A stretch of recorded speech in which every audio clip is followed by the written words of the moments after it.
Okay, so there's an error updating the room to join permissions. I think I'm live. Sorry if you keep seeing me. Okay, according to that, I'm live. So if you are watching and you are able to see this and hear me and leave a message, I don't see where there's a message board anywhere. But if you're able to do that, send me a message because I'd like to see if this is actually working. Laura and I are going to do a little informal, just for fun. Okay, good. I can see myself on my phone here. That's what I'm looking at. Nope, I don't. Laura and I are going to do a little. Turn that down. So, all right. Okay. Yes, Lloyd. Hey, Hey, how you doing, man? I'm all right. I had to come outside. Yeah, that's fine, man. So what I'm doing is I'm practicing for Saturday night, and I want to see if this works. I'm glad you're home. I didn't know if you would be. Um, uh, yeah, so good. You didn't have to work tonight. Don't you work in evenings? Well, not during the summer. I've been working 4 10s Okay. during the day and off on Friday, so that's good. 4 to 10. No, 4 10s, like Oh, Monday through Thursday, 6 to 4:30. oh, that's great, man. That sounds like a pretty good gig. All right, so anyway, this is what it would be like if I guess I had a guest on. So yeah, I'm trying to do like I watch a lot of YouTube videos and Right. I like live YouTube streams and like a guy that I watch, he's constantly like he brings people on and I guess this works. I haven't tried this. So anyway, yeah, well, it looks good on my phone. It looks weird here. And I'll swipe left to reveal comments and reactions. Okay, let's swipe left. I'm gonna send myself a comment. Hi. Uh, I don't know if I can do that. yeah, it's you don't have to stay on. I wanted to just make sure to see if I could bring people on. Okay. Um, so we're gonna do this on a Saturday night, and I'm gonna bring you on as well and have you. But I think what I'll do is I'm gonna bring people on and then kick them off. Let's see. Okay. Does that? How do I kick? Don't leave. I'm gonna kick you off. Okay. See if I can do Okay. it. Uh, let's see here. Hey, you're kicking me off. Yeah, I've had enough of you. Uh, by the way, if anybody is watching this outside of the two of us, this is Lloyd Elmer Jr. He is the author of The Spaces Between the Spaces. The spaces between spaces. I said That's that good. right. What did I say? You said the spaces between the spaces. And you said, The spaces between spaces. oh, I added an article. Yes, you did. The Spaces Between Spaces. That's it. Okay. Well, I got you on, and we'll talk about this on Saturday as well. But uh, Yes. Laura's really enjoying the book. Oh, Um, good. yeah, more than It's she. not a it's not a flat lie, is it? No, Okay. no, yeah, no. I'd be like, yeah, it's great, buddy. Yeah, looking forward to I've got it pinned up on my refrigerator. No, she decided she was going to go ahead and get started with it. She's going to write your review too. She's moved on to the last story, Oh, and wow. because it's Okay. big, she was kind of waiting. And I said that was the philosophy that we put the short stories first, Right. so that to kind of bring you in because, and then there's that whole completionist thing, right? Right. Like you get like you've gotten this far, and all of a sudden there's a 20,000. How many words is the last one? Oh, Thinking 8. No, no, no, no. Gosh, I don't even remember twenty anymore. thousand, or no, maybe it's like 40,000 words. It's like the last 100 Yeah, pages. it's a novella. It's not Yes. even a short story. Yeah. Yeah. So And it's like 55, no, yeah. 50, something like that. Yeah. I remember it's not as long as Rampage on the River. That's 56,000. I felt like yours was in the 40s, but I could be It wrong. could be. But you bring them in with the short stories, and they're consumable, and then by the time you get that far into the book, you're not going to quit because the story's long, and plus you've liked the story so far, so you are going to continue on the path. So excellent. All right, so if I were going to boot you, okay, cool. So I am you're out of here, buddy. I've had enough. Well, I wanted to tell you though that I read Tether, Okay. and I really liked it. And Good. Thank you. I'll tell you this: I'm usually pretty smart, and I'm usually able to outthink, like books, and I've read 3 of your stories now. Every single one of them, I didn't know where I was going. Every single one. I'll take it as a compliment. Oh, it is. I no. What I meant is like I usually like. Oh, I know what he's. I know what's gonna happen. I usually figure things out. But every single one, like I didn't know, and I don't, and I'm gonna be very careful talking about it because I don't want to give away. Because what's great about your genre and the things that you do is that each story is it's like a fortune cookie. You don't know what it is until you break it open. Right. You know what I'm saying? So like it's fun because the stories are like puzzles. And so I read Tethered. I read I read the Diabolical Mr. Priest, and Yeah. Yeah. I probably say it. Tell me because I get everything wrong. Right? What's the name of that story? It's a diabolism. The Diabolism of Mr. Priest. Yeah. Oh, wow. Yeah. Wow. It's a word. It's a word. Yeah. No, I believe it is. And then I read. I don't want to describe it because I don't want to give it away. But it's about the apartment, the weird stuff happening in an apartment. I've read those 3. Facsimile. Yes. Yeah. That's it. And all 3 of those stories, I couldn't figure it out. I did not know. I mean, I was following it. Like there wasn't any problem with like it's well written. I understand what's going on, but like you get to the end or towards the end, like, oh wow, so this is what it is. So they're really good. Laura and I talked about it, and she said it's very Stephen King-ish. I said yes. It reminds me of like Skeleton Crew or Night Shift, and. Ooh. Yes, and I'll say this, and I'm not just buttering you up, it's not typically the genre I read now. I don't read horror because I get nightmares all the time, but I still love horror though. And there's something you got to check out, by the way. But I told Laura, I said, if I picked up a Stephen King book like Night Shift, and I was reading through it, and one of the stories was Tethered, or those other 3, I wouldn't like say this one's different from the other ones in this. Like it would belong in there. And if it was presented to me as a Stephen King short story, I wouldn't be like, yeah, all these are good if this one story sucks. It would fit in there to me. I wouldn't be able to, I would, so, I don't know if that's more, but. Huge compliment. Huge. I don't think deserving of that, but yeah, no, I think you're on the right path, man. I don't know what and I'll tell you, I'll be interesting to see what you do with a novel because I know that the horror genre lends itself to short story because it's usually written about along a concept like wouldn't it be weird if blah blah blah, and that can be explored in 5 to 20, 40,000 words. So to take something and to stretch it out, and King does it great. I mean, he's got 1,200-page novels, It, Stand, I've read both of those, and there's enough meat there. And because the short ones, it's like, okay, there's some weird shit. What the hell is going on with this? It's like, wow, that's what's going on. But that only takes, you can do that in a short story. So I'll be interested to see how you do that. Thank you. Me too.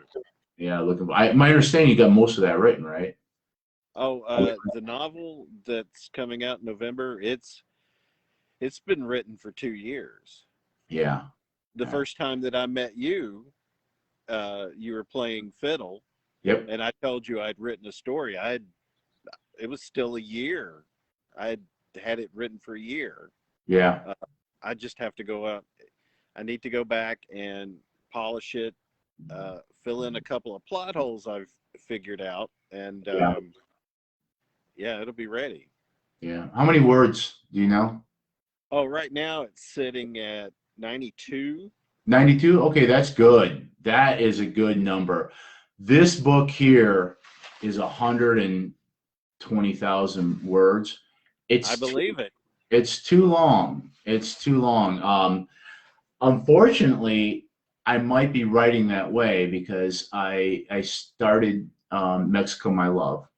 Right. And I'll tell you, it's new territory for me because I've been writing this trilogy in the Civil War, and I got really comfortable with Civil War technology and the period and the voices of the people and my characters, and this plot for the whole trilogy started when I was writing the first chapter, and even as I was writing the first chapter of Rampage on the River, I already knew like things I was going to do in the second and the third book.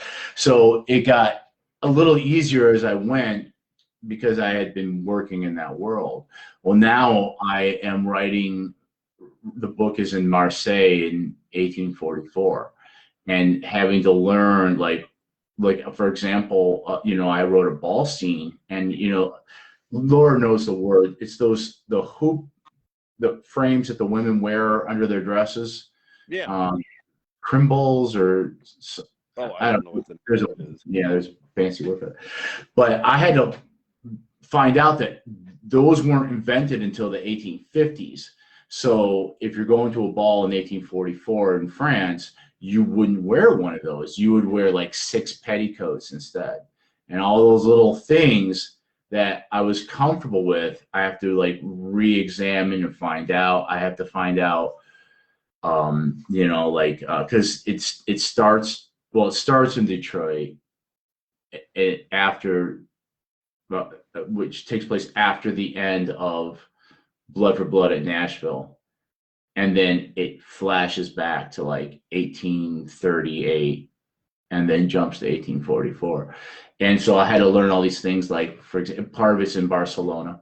And I didn't know about this, but there was the Carlist War. There was a civil war in Spain over who had the right to be king. They had a queen, and there was others that thought this guy Carlos should be king, and so they had like 3 successive wars. All these things, I spent like a whole day studying uniforms of the Carlist War, so that when my character is running away from soldiers, I know what those soldiers look like. I know what kind of guns they're shooting. It's scary. But the other thing is that all my first 3 books are military historical fiction. This is going to be a romance novel. This is, my main character is a woman. There's still going to be swashbuckling. There's going to be pirates, and eventually we're going to get into the Mexican-American War. But it's just whole new territory for me. It's terrifying, but exhilarating at the same time. So yeah, Yeah. new project. You know how that feels, right? Oh my gosh, yeah. Yeah. Yeah. I've So got I like just 10 new projects. that's your I'll problem. start this too. That you get too scattered. You allow yourself to get off on too many Yeah, tangents. I have to I push get them aside. I get obsessive. Well, the great thing is that all the books that I have planned all fit together in this overall plan. Like I got about, I think I plotted it out. I think I got about 10, I know I got 5 more books that, there are 3 books that I know I'm writing. Like I'm writing this book, Mexico, My Love. I'm writing a book called The Prussian Prince, that takes place after Blood for Blood. Then I'm writing a book called Black James, and it's about a character who you haven't met, but you've heard about him in the first 3 novels. And it's going to be his story, and that's going to be a pirate story. And then I have an idea. So those 3 are definitely going to happen. And then I got an idea about writing about Confederates, using some of the characters I've created, but an adventure in Egypt. A lot of Confederate officers went to Egypt and became military advisors. And so we can have a lot of fun with that. It's going to be very Indiana Jones. There's going to be ruins and, fighting in the desert and turbans and camels and just that old world Middle Eastern kind of feel to it. And then I have an idea for a Western that I kind of set up at the, how far have you gotten in Blood for Blood? You can be honest. Be honest, I'm about 40 pages because when I come home, I am dead. Yeah, dead. yeah. So I will be reading some tomorrow. Yeah, don't take your time with it. Chew on it. I hope you enjoy it. Yeah. So there'll be a Western after that, and then there's some other ideas that but I at least know that like the next 3 books I'm writing, I know what they're going to be, and they're all connected to everything I've already done. So it's like one big project. But anyway, I won't keep you any longer. Thank you. I think this is going to work. Yeah. What I'll do is I'll have you, because we'll start off and we'll talk for a while, like Laura and I, and then I'll say, hey, I got Lloyd, and if you just have your computer on and you don't have to be, sitting there the whole time, and then I'll just say, hey, Lloyd, we're going to bring you on. I'll bring you on. We'll talk a little bit. Then I'll dump you. There's a woman. She had an aneurysm or something like that, a debilitating brain trauma. It's one of my old boss's wives, actually, and she says, hey, I wrote a book. I'd like to come on. I'm like, absolutely. So she wrote a book with someone else about her experience. So we're going to bring her on, talk about that. And I think this is going to work. So have a great evening. And thank you very much. We'll see you Saturday. And we're going to have a good time. We're going to have drinks. I'm making a pizza. And okay, yeah. I'll enjoy it. This works because then I can do, because what I didn't want to do is have like the Brady Bunch where I had like a bunch of people on at the same time, because I felt like that would get kind of weird. I might do also is have you, oh look, so people are watching. So my friend Mike Ward is watching. Excellent. Okay, great. Mike says y'all both look and sounded good. Excellent. Okay, and Mike, I got your book right here. So we'll do that, and that'll be a good time. So okay, I'm kicking you off my show. Get out of here. Bye. Bye. Okay, and there we go. Okay, removing Lloyd for there was an error updating room. Okay, so that was Lloyd. So we're practicing. Thanks, Mike. I'm glad you're here because I want to show you something. Hang on. Okay, so this is really weird. I just got my what is strange is it doesn't show me what do you call it, messages here. I don't see them, but if I use my phone, I can see them. So that is good to know. So it's been really frustrating a little bit, because people are getting their copies of Blood for Blood, people who have ordered them directly from Amazon. And Mike went ahead. He's like, dude, I just want to pay you now. Can I just send you the money now? When you get them, you can send it to me. And I said, okay, that's fine. So we did that. And as soon as I published, I ordered my box of books of 20. But it didn't arrive till today. And I mean, literally, like as soon as my books were live, because they have to go through an approval process and all that, and then I can order. They finally came, that finally happened, but people were getting their copies last week, and I'm still waiting to get my copies so that, I have a few people who want signed copies. If you are watching this and you want a signed copy, that's great. So the way I do it is I sell them for the same price as you get them on Amazon, plus $3 in shipping. I ship it through USPS, and actually I probably take a hit on the shipping, but it all works out for me anyway, so it's no problem. So if you are watching this and you're like, I want a signed copy, I can do that for you. Usually through PayPal. If you want to do it through another way, I'm willing to do that. We can figure it out. If you live in the Nashville area, I have no problems driving you a copy. Like, I'll drive up to an hour just to give someone a copy.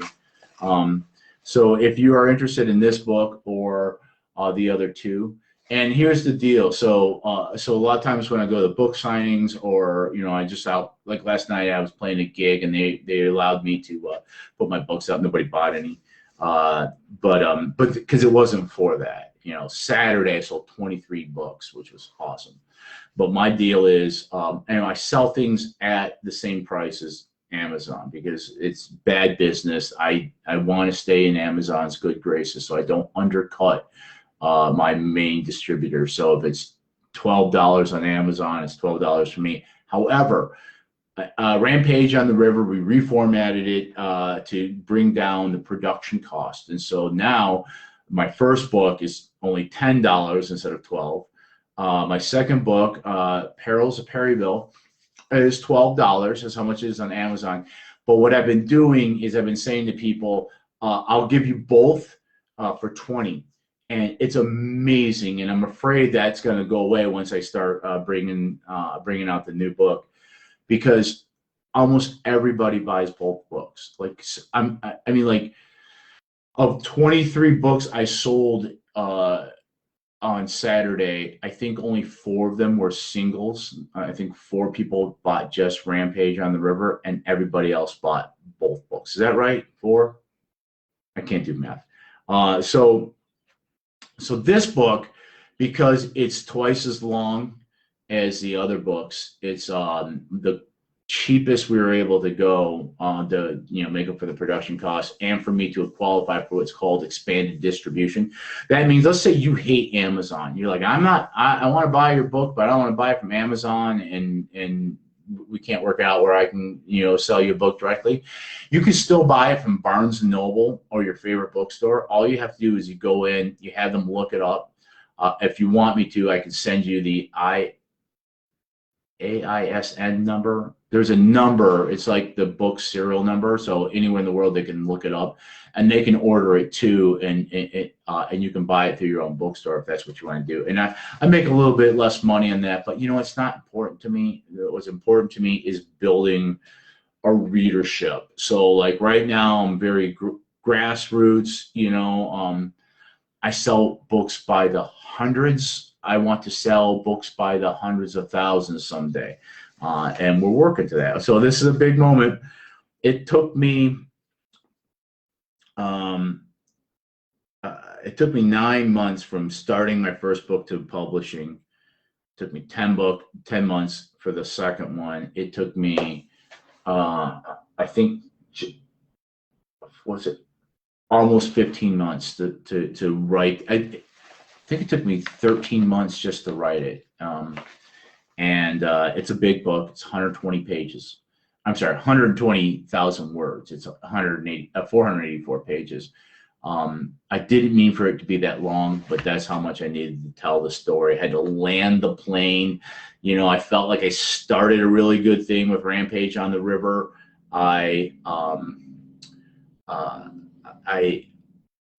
The first challenge was, can I write a novel? And I did, and I was very happy with it.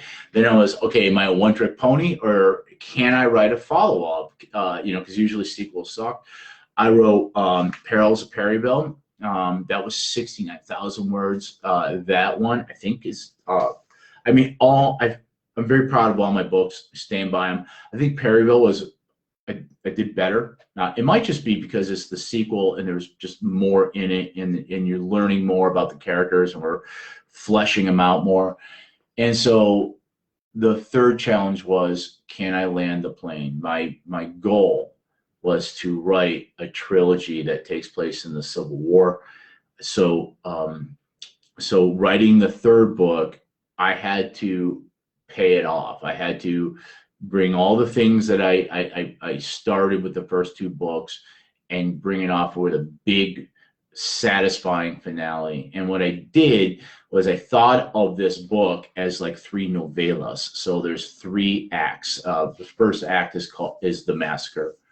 Second act is called Memphis, and the third act is Nashville. And each of those acts has its own arc. It's almost like, I mean, it's all one cohesive story, but each of those acts is like a little book into itself. So if my book is very long for you, you could read Act 1, take a break, read another book, then read Act 2, or you might want to read right through it.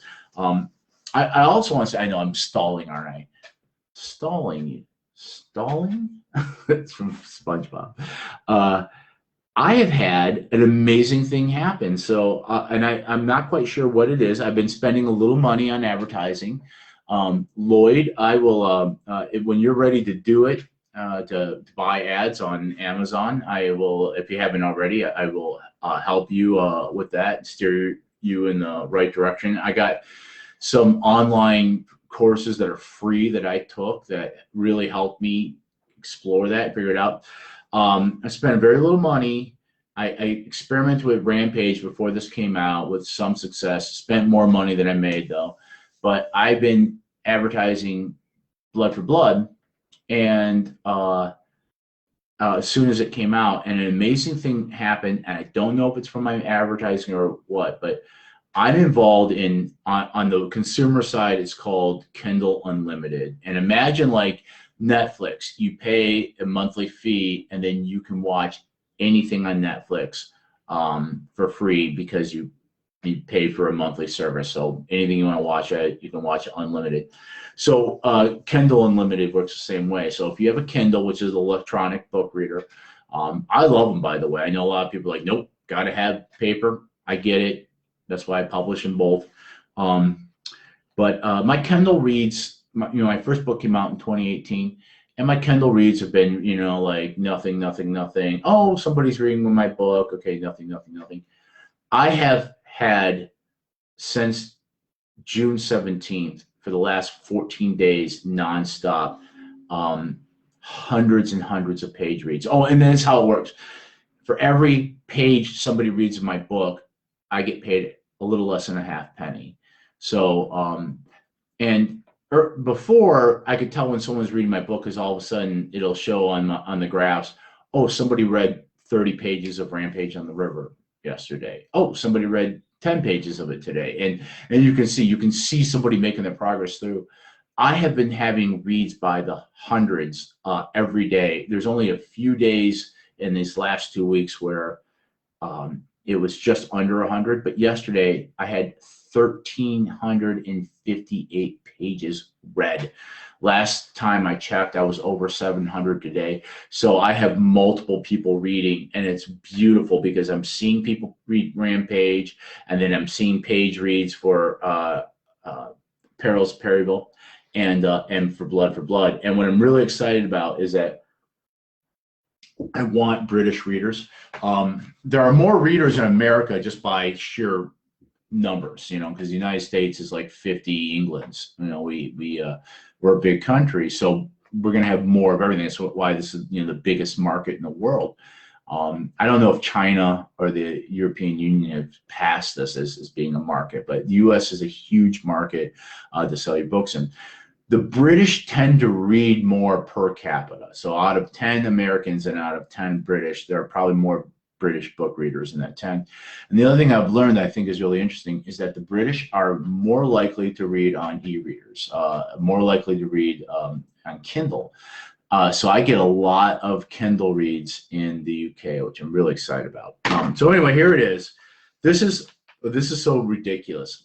So I always buy a box of 20 because the shipping cost and tax divided into added to the cost of 20 and then divided by 20. That's how I get my cost per unit. It makes the most sense for me to buy them in boxes of 20. And usually what I do is when I get down to 10, then I order another box. So I always have some on hand and hopefully no more than 30. So I bought a box of these. These are bigger books. And for some reason they could only fit 19 in a box, so I got 19 and 1. So this is the very first one that I'm going to look at. It's the very first one that I'm going to sign, and it's for Mike Ward, a friend of mine from way back. Mike and I served in the military together. I'm not going to say when because I don't want to date myself. But I may have seen Mike once or twice in uniform because most of the time Mike and I are also veterans of the Nashville punk rock scene back in the day. So I did a lot of partying with Mike in Nashville and a little bit in Michigan. Mike is from Michigan. We met in Tennessee, but he's a Michigander like me. He lives in Port Huron, and this is Mike's copy. And the first time I get to see one of these myself, man. And I got to tell you, there is Lloyd will understand this, and anybody's ever written a book will understand this. There is nothing like opening up your own book and seeing your book in the flesh. And wow, this is a big, big book.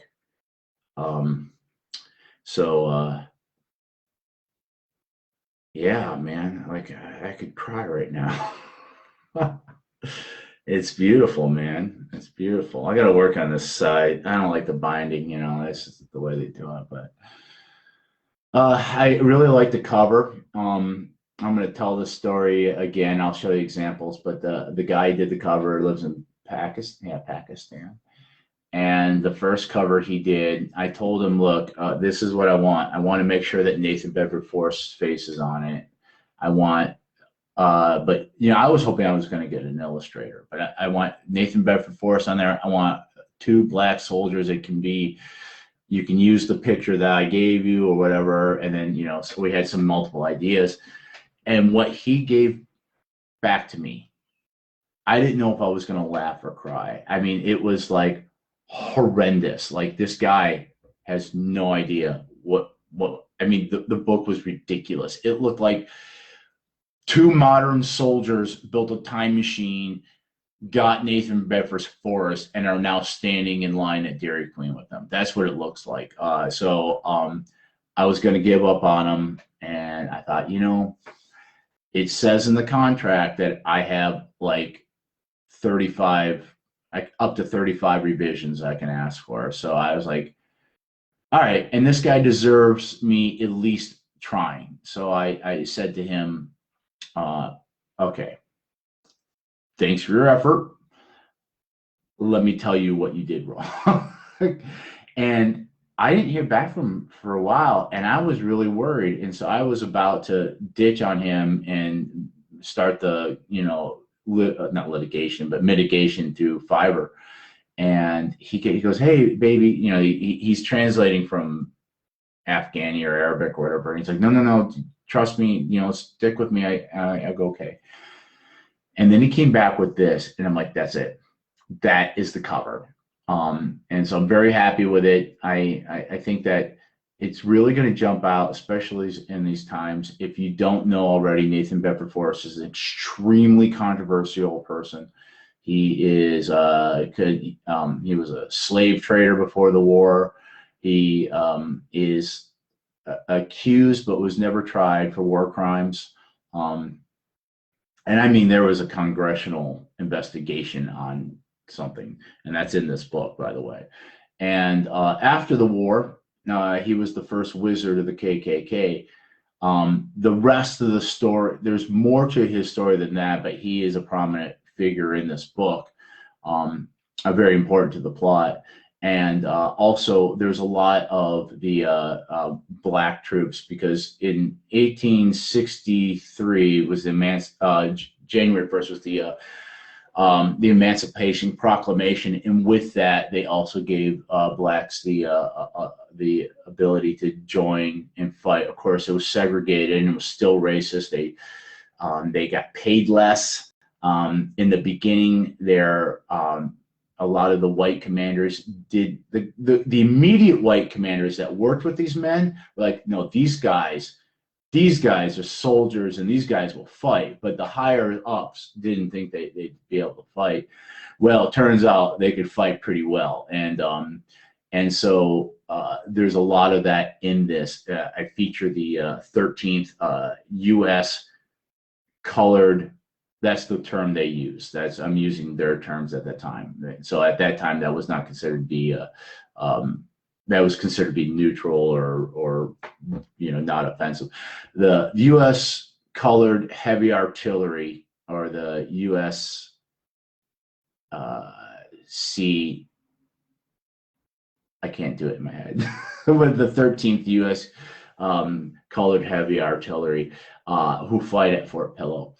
That's featured in this book. And we spent a lot of time with them. And in fact, two of my characters join that regiment. And so you go through their experience of their joining and training and the things they have to deal with and the battle at Fort Pillow. Also featured in this book is that's the 6th. I'm sorry, I got it mixed up. That's the 6th U.S. colored heavy artillery that fights at Fort Pillow. Also later on, I feature the 13th USCT, which stands for U.S. Colored Troops. They fight bravely. They get a little bit of action at Johnsonville, which is in this book, but they fight very bravely and have. I don't want to give too much away, but they fight at the Battle of Nashville, and they fought so bravely that even Confederate commanders in their official reports spoke glowingly about the bravery of the men that fought in the 13th USCT. And they weren't writing this for political reasons. They were telling their commanders, this is what happened. And by the way, holy cow, these guys, I cannot believe the gallantry of them. So anyway, this is a great book. It's not completely about that. You still have, if you read my first couple books, we still got Carl and Elijah, and Francis gets a big role in this. Catherine's there, Liza, let's see, Carl, yeah, I think all the people you remember, Captain Newman, Chucky, Anna, the people that you got to know in the first 2 books, they're in here. So anyway, without further ado, I'm going to sign this. So I'm going to be quiet for a second. This is the very first physical copy that I've had my hands on, that I've got to look at, and this one is going to Mike. Mike, if you're still there, this one is going to you. I'm going to get it in the mail tomorrow morning. So let me tilt this down here, and I'm going to write. Let's see here. I'm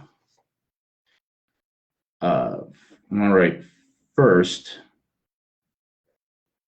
signed copy ever. I'll put my initials there. All right, I take it. 2.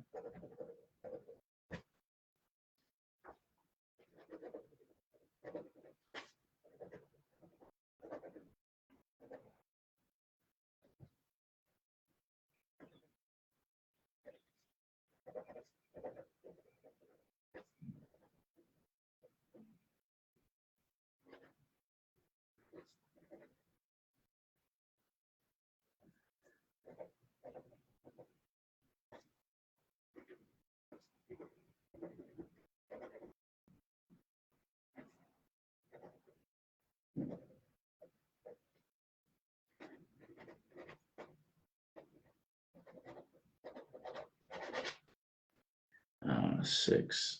Oh, it's not 6. Dang it. I get so nervous not to write in pen.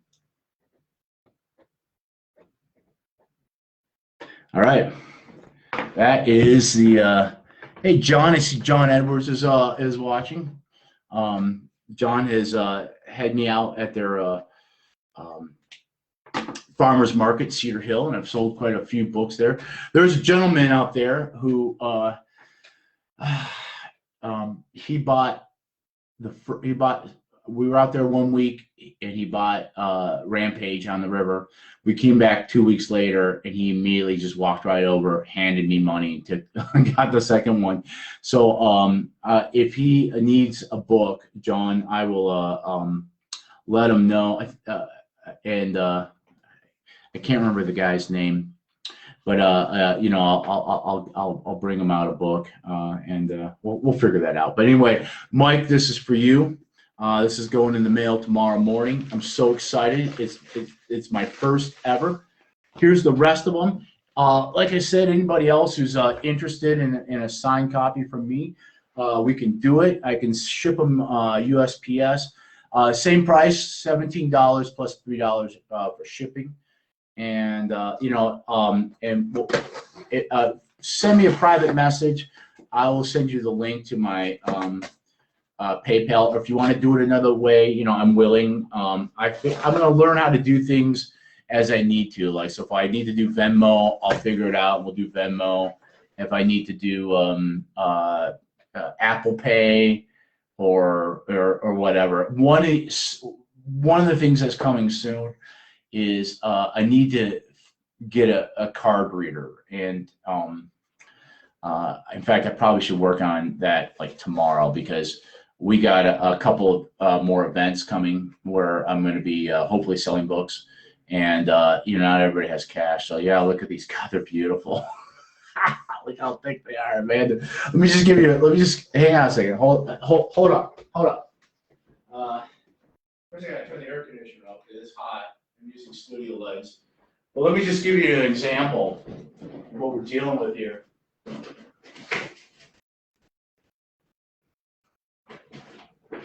Okay. So just so you have an idea, okay, this is my first book. I put rubber bands on them because when they sit on the table, sometimes the covers like to curl, so I try to avoid that. But that's how thick that one is. That was 56,000 words. This is my second book, and that's a little thicker. That's 70 or 69,000 words. Although I added a preview of Blood for Blood, so it's now 72,000 words. So it's now, this edition is a little thicker. So those are my first two books, right? This is my third book. Now look at that. My third book is about as long as the first two combined. So if you really like the first two books, I will tell you this. If you liked Rampage and you thought, wow, this Perils is actually even better, I'm telling you right now, I believe wholeheartedly in this, and so does everybody I know, like my mom, Laura, and my dad, who've all. I think my dad's still reading it, but they've all told me, like, yeah, you're getting better with each book. So anyway, that's just to give you a little comparison. But look at this, man. I put this out the other day. About 3 years ago, I sat down and started writing Rampage on the River, and with the intention that I was going to write a trilogy that takes place in the Civil War. And like I said, each step of the way was a challenge. First of all my life I wanted to write a book. I started writing a novel back in the 90s and lost it due to a crashed hard drive. Which broke my heart. I think I have some of it printed out somewhere, so maybe someday I'll get back to it, but I'm not feeling it anymore. It's more of a modern, kind of a religious political satire. I'm just not there anymore. So would I be able to write a novel? The answer was yes. It took me 9 months from starting to publish. The second one was, would I be able to do it again? The answer is yes. And the third was, can I land the plane and finish a trilogy? And yes, I have. So what is happening next?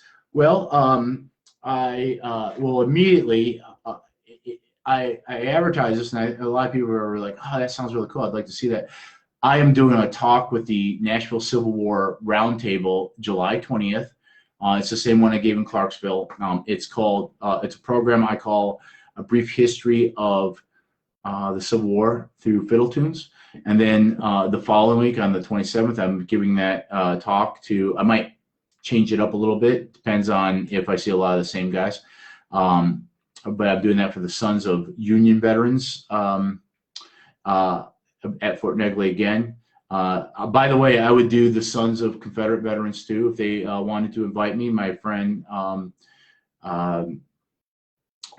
Dick, he's part of that group, and he brought me in one time to do a talk about Rampage on the River. It was a great time. Those guys are really nice, and they bought books, and so those are the most immediate things happening. And then I think in August I'm giving, it's a private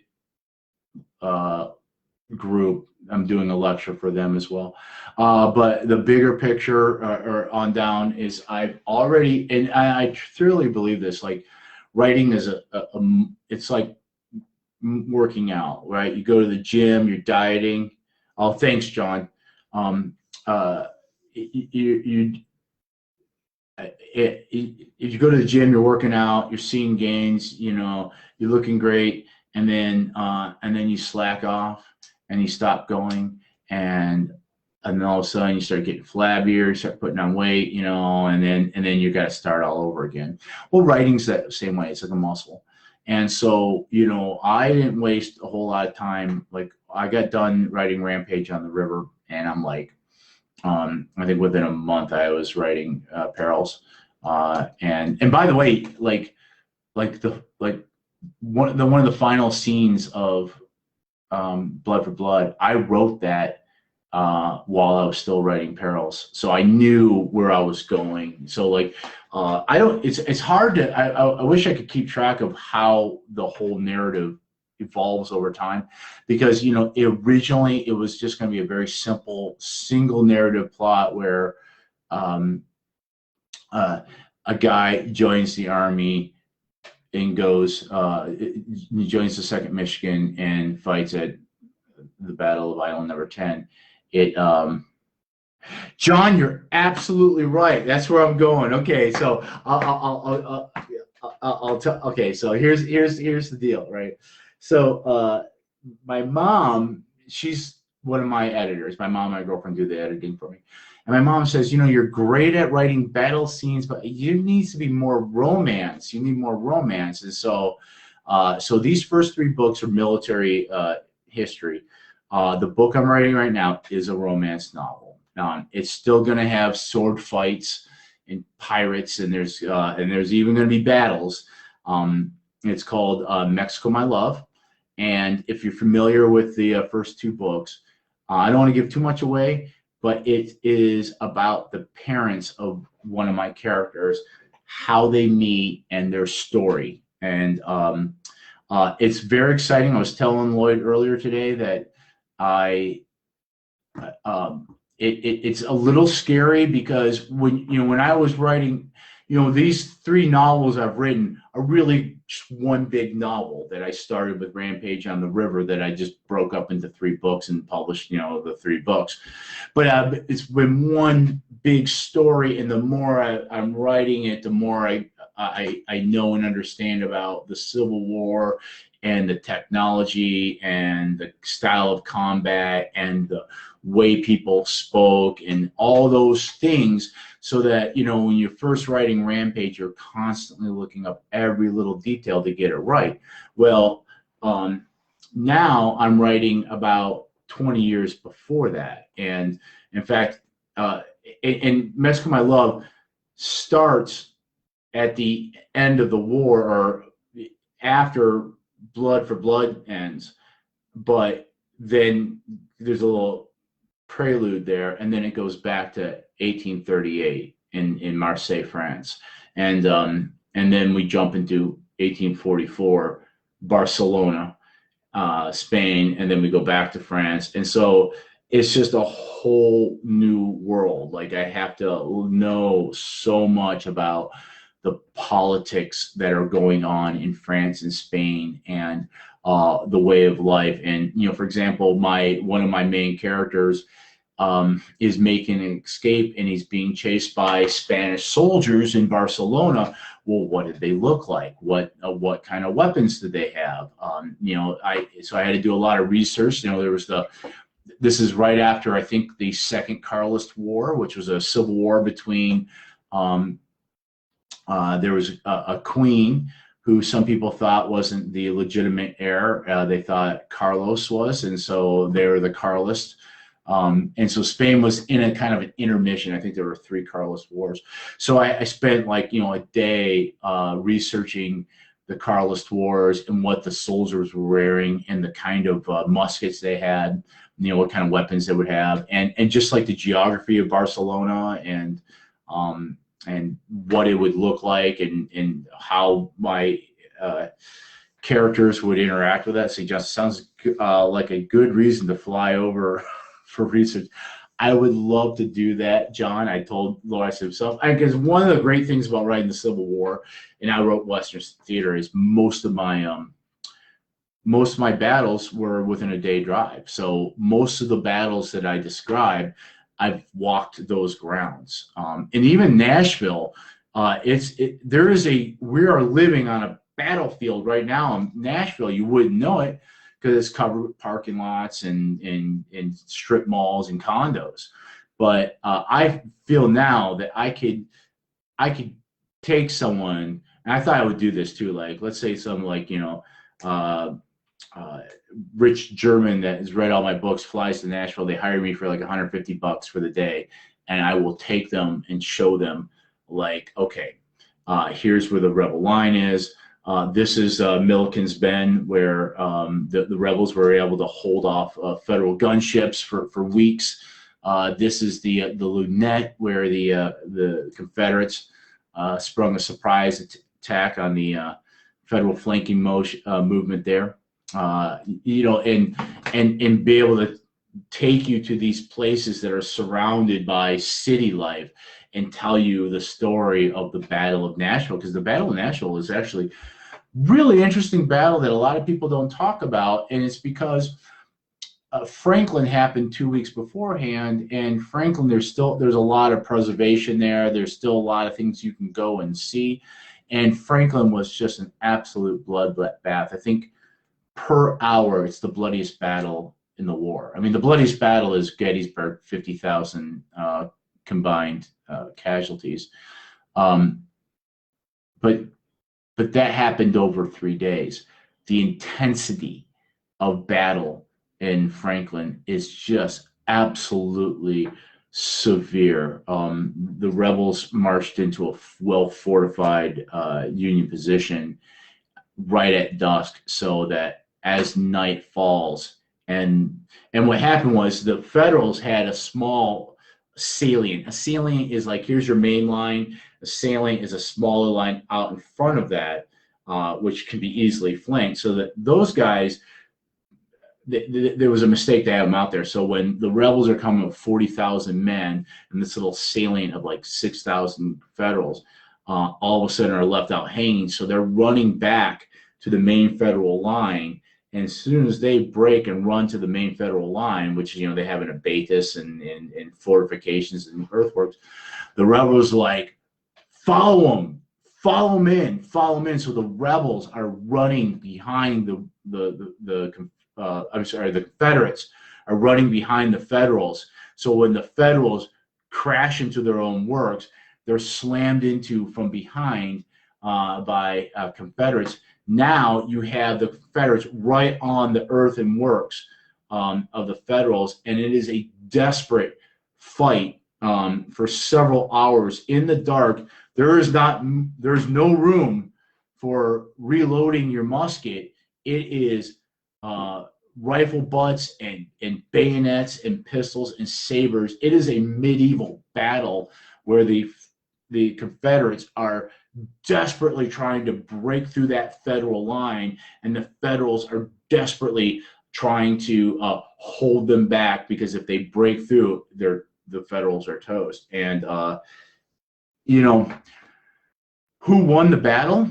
A lot of people say the Federals did because they held the rebels off, but but in the nut, once the fighting stopped, the Federals slipped away in the night and got into the safety of the defenses at Nashville. And the Confederate Army was just, I mean, had suffered terrible losses. So the Federals, if you look at what was the purpose, the purpose of the Confederate Army was to destroy a smaller. Okay, so if you understand, north of Franklin in Nashville is Thomas, General Thomas, the Rock of Chickamauga. He's got he has now been collecting forces ever since the Confederates, General Hood, crosses the Tennessee River in Alabama and starts his invasion, his march to Nashville. And it's an all-out panic because most of the federal troops are now in Georgia. And so he's calling in everybody he can find to fortify Nashville. Well, John Hood of the Confederates, there's one detachment of that army, about a corps and a half, under Schofield. They're too small to hold off this 40,000 man army from the Confederates. So the Confederates are trying to destroy Schofield's army before he can link back up with Thomas's army in Nashville. And they come very close to catching him at Columbia. The Federals, for some unbelievable reason, are able to slip past the Confederates at Spring Hill. That is one of those what if missed moments, because the Confederates should have been able to destroy them at Spring Hill. They slip past them. They get to Franklin and start throwing up earthworks immediately. These guys are like 30 hours without sleeping. And so the Confederates show up, and Hood looks at this well-fortified position and goes, yeah, no, we're gonna. He's like, it's fake. We missed our opportunity at Spring Hill. He's mad. He's like full on attack. Forrest says, don't do it. They're too well fortified. I've surveyed he goes, give me a division of men, of infantry, along with my cavalry. We will ride along on their flank and we'll sweep them out of there in 2 hours. Would that have worked? Maybe. But Hood wasn't going to be told what to do by some backcountry yokel. Hood was a graduate of West Point. And, a lot of people during the war didn't really give Forrest a lot of credit until after the war. Then they think he's a genius. So he throws his men against those works, and like I said, it was a bloodbath. The Federals go limping back to Nashville. So the Confederate purpose at Nashville was to destroy Schofield's army. They failed to do that, and so Schofield was able to take his army and get to Nashville, and combined with Thomas's, they were able to have the result they had. I shouldn't tell you too much because this is all in the book. But anyway, if you're in Tennessee, I highly recommend going to Franklin and seeing the Lotes House and the Carlton Plantation. And here in Nashville, there's not a lot of things. There are a couple things you can go to. You can go to Fort Negley, which is in my book. And that's where I'm going to be giving that talk in a couple weeks. There's a few other little spots, but they built a city where there used to be a battlefield, and I got mixed feelings about it. I know I love seeing the preservation of battlefields. I also know that some places, Nashville, it's a city. It was a capital of Tennessee then, and it is now. So anyway, I think that's it. I'm gonna wrap it up here. So this was mostly an experiment to see if I was able to do this. I wanted to be able to see the chat, which I have been able to do. I wanted to be able to bring in guests, which I was able to do. So we're going to do a launch party on Saturday around 7-ish. No hard time. You'll just see me pop up live. Laura's going to be here. It's really nice because it's not just listening to me drone on. We're going to bring a few people on. We're going to bring Lloyd Elmore Jr. You might have seen him earlier. He wrote a book. Let me get it.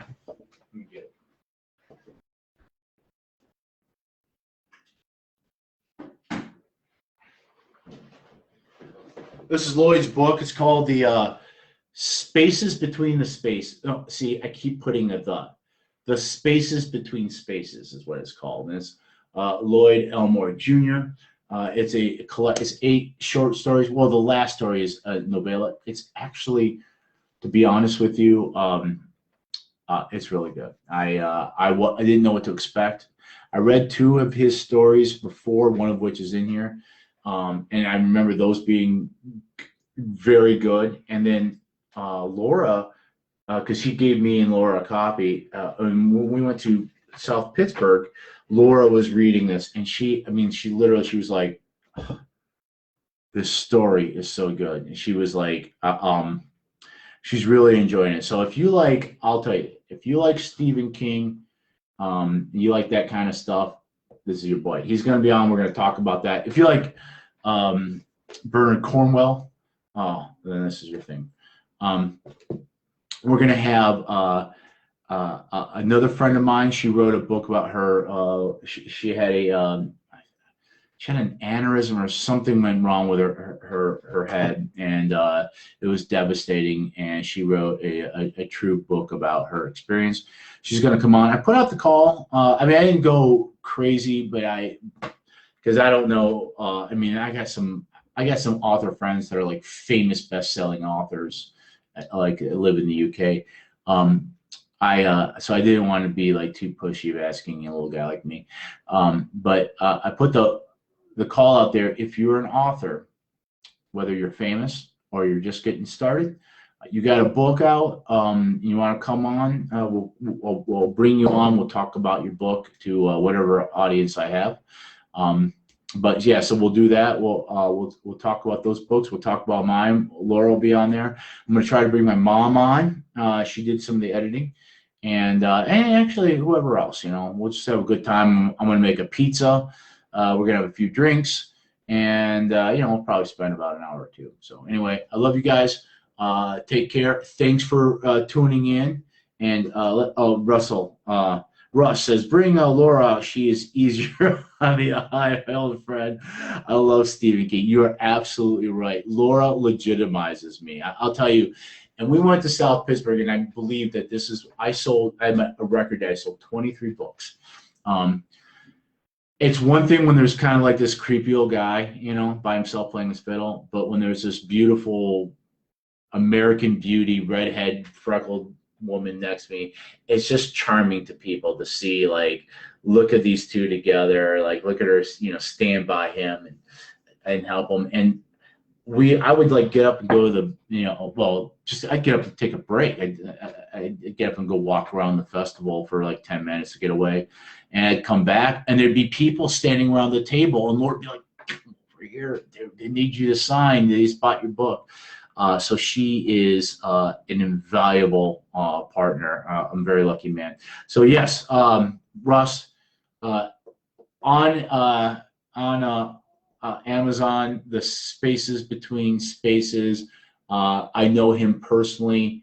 Great guy, great book. If you like Stephen King, here's the new up-and-coming Stephen King. And this is a book of short stories. He's putting out a novel, Maelinsville, in November. I'm very excited about it. So we'll talk about that on Saturday. Good night, everybody. I love you. Thanks for tuning in, and end broadcast. And yeah.